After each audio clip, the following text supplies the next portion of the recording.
జై శ్రీకృష్ణ. ఆండాల్ తిరువడిగళే శరణం. ఈరోజు 10వ పాశ్రంలో స్వామిని పొందటానికి వ్రతం చేస్తున్నారు అందరూ. అయితే స్వామిని పొందటానికి వ్రతం చేసేసి ఫలితాన్ని కూడా పొందేసి ఏంటి వీళ్ళ ఫలితం? హాయిగా కృష్ణానుభవం. ఆ కృష్ణానుభవంలో మునిగిపోయిందట ఈ గోపిక.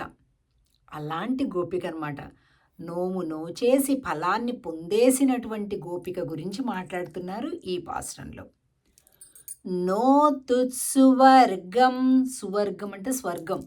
భగవంతుడే స్వర్గం, ఇంకేం స్వర్గం ఉంటుంది? నోతుత్సువర్గం புகுகின்ற அம்மனாய் மாத்தமும் தாராரோ வாசல் திறவாதார் நாத்தத்துழாய் முடி நாராயணன் நம்மால் போத்தப்பறை தரும் புண்ணியனால் பண்டொரு நாள் கூத்தத்தின் வாயு வீழந்த கும்பகரணனும் தோத்தும் உனக்கே பெரும் துயில் தான் தந்தானோ ஆத்த அனந்தலுடையாய் அருங்கலமே தேத்தமாய் வந்து திரவு ఏలోరెంబావాయ్.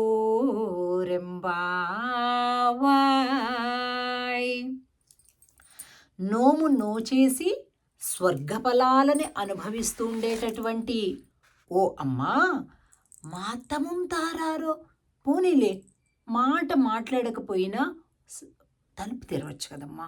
మాతో నువ్వు మాట్లాడాలి, బదులు పలకాలి, అంతంత ఆశలు కూడా లేవు నీతోటి. వచ్చేసి అసలు ఈ కన్వర్జేషన్స్ ఎంత బాగుంటాయండి, సంభాషణలు. సరదాగా స్నేహితులు అసలు నిజం మాట్లాడితే ఈ కాలంలో ఇలాంటివన్నీ పోయాయండి. నిజంగా మళ్ళీ కావాలి ఇవన్నీ అనిపిస్తుంది. కానీ నాతతుషాయముడి నారాయణన్ అమ్మా, లోపంచి తులసి పరిమళం వస్తుంది కదా. అంటే మామూలుగా అంటున్నాం అంతే, మేమేం వేరే ఉద్దేశంతో అంటలేదు. అంటే ఎక్కడెక్కడ తులసి ఉందంటే అక్కడక్కడ నారాయణుడు ఉంటాడు కదా. ఊరికే ఎందుకు ఉంటుంది తులసి పరిమళం? అంటే లోపల కృష్ణుడు ఉన్నాడనమాట. మేమందరినేమో వ్రతం చేయడానికి వెళ్తుంటే ఆయన్ని లోపల పెట్టేసుకొని హాయిగా ఆనందంగా ఉన్నావు తల్లి. పోత్తప్పరై తరుం పుణ్యనాల్ పండరునాள் కూతత్తిన్ వాయువీజంద కుంభకరణనం. ఈ నిద్రేంటమ్మా? స్వామిని గురించి పాడదాము అంటే ఇంత పెద్ద నిద్రలో ఉన్నావేంటి అసలు? ఎలా ఉందంటే నీ నిద్రను చూస్తుంటే, కుంభకర్ణుడికి నీకు పోటీ పెడితే కుంభకర్ణుడు ఓడిపోయి నువ్వు గెలిచేసి ఆ కుంభకర్ణుడు తన నిద్రా సంపదను కూడా తిరిగి, ఎందుకంటే ఓడిపోయిన వాళ్ళు గెలిచిన వాళ్ళకి ఇచ్చేస్తారు కదా, ఆ కాలం అలాగ ఉండేది కదా, అలాగ తన నిద్రను కూడా నీకు ఇచ్చేసినట్టుగా ఉన్నదమ్మా. ఊళ్ళో వాళ్ళందరికీ తెలిసిపోతుందమ్మా నీ నిద్ర సంగతి. ఇలా ఉంటే 10 మంది ఏమనుకుంటారు?